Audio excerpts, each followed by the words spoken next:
آڑ میں جس طرح دیا کے اوپر اٹیک کیا گیا اور اس کو مینیج کیا گیا وہ قابل مذمت ہے۔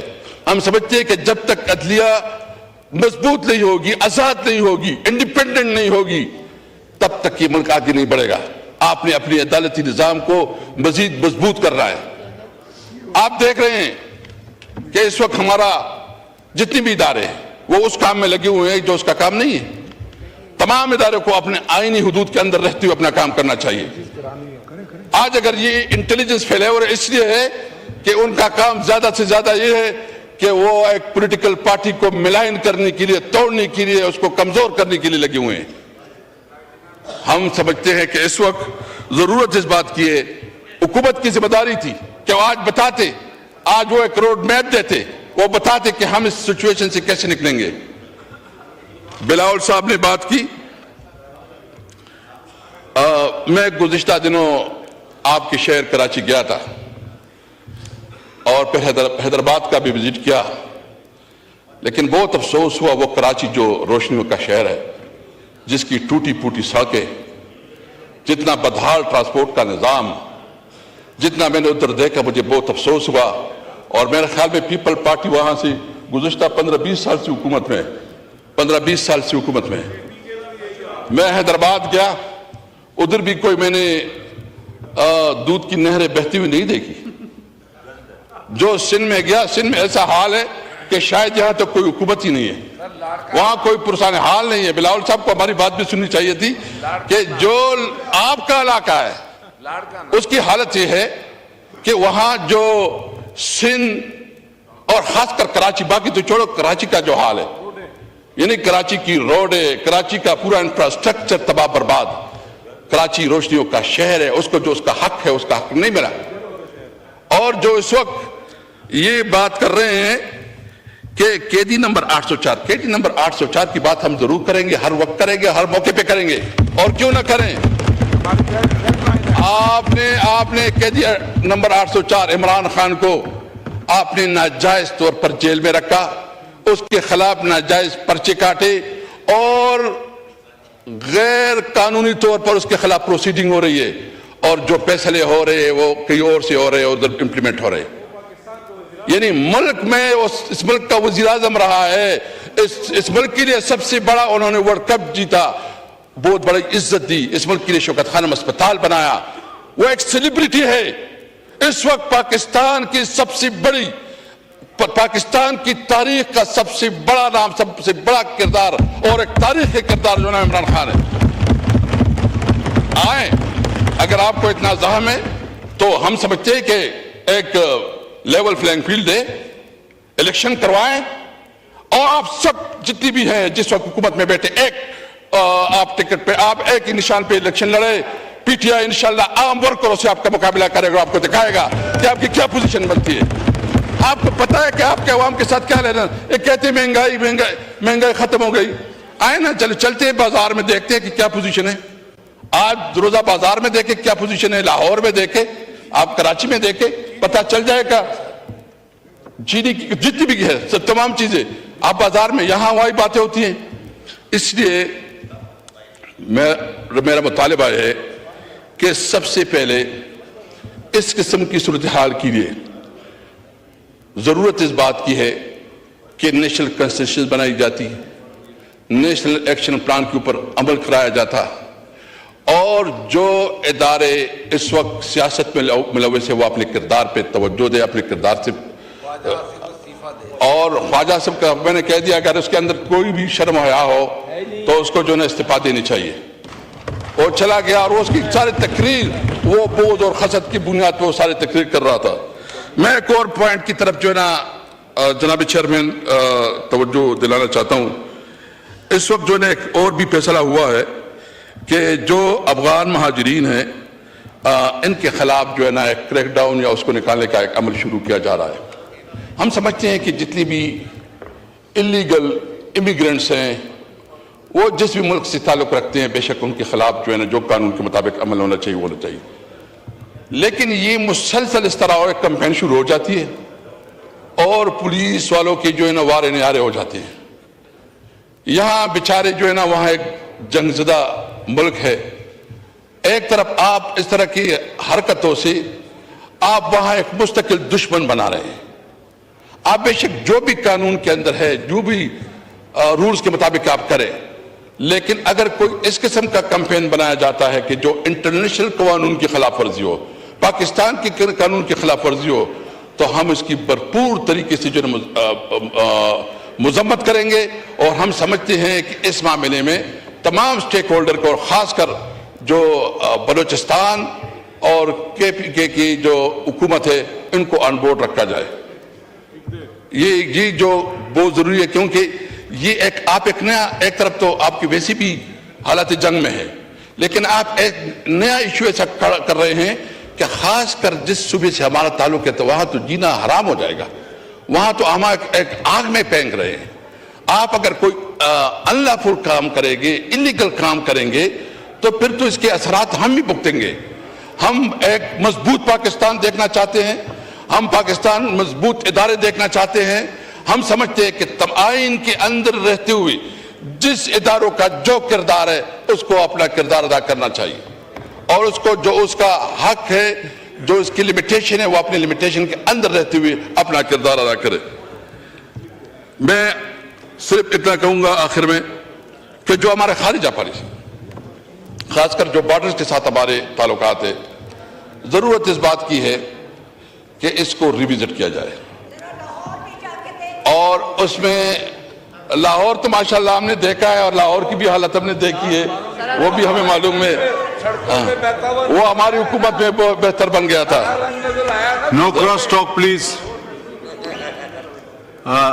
I won't allow the cross talk, please. اس وقت جو ہے علی محمد خان صاحب، اس وقت اگر آپ بھی اس طرح کریں گے تو پھر کون آئے گا؟ اس وقت جناب چیئرمین، اس وقت جو امن و امان کی صورتحال بلوچستان اور آپ کی صوبے سندھ میں بھی جو کچے کے ڈاکوؤں کا راج ہے، اور کچے کے ڈاکوؤں سے لوگ تنگ ہے، اور پنجاب میں بھی جو کچے کے ڈاکو ہے، اس کے لیے ایک کلیکٹیو ڈیسیجن کرنا چاہیے. اور صحیح معنوں میں ضرورت اس بات کی ہے کہ اس کے لیے نیشنل کنسنسس پیدا کی جائے. پاکستان زندہ باد.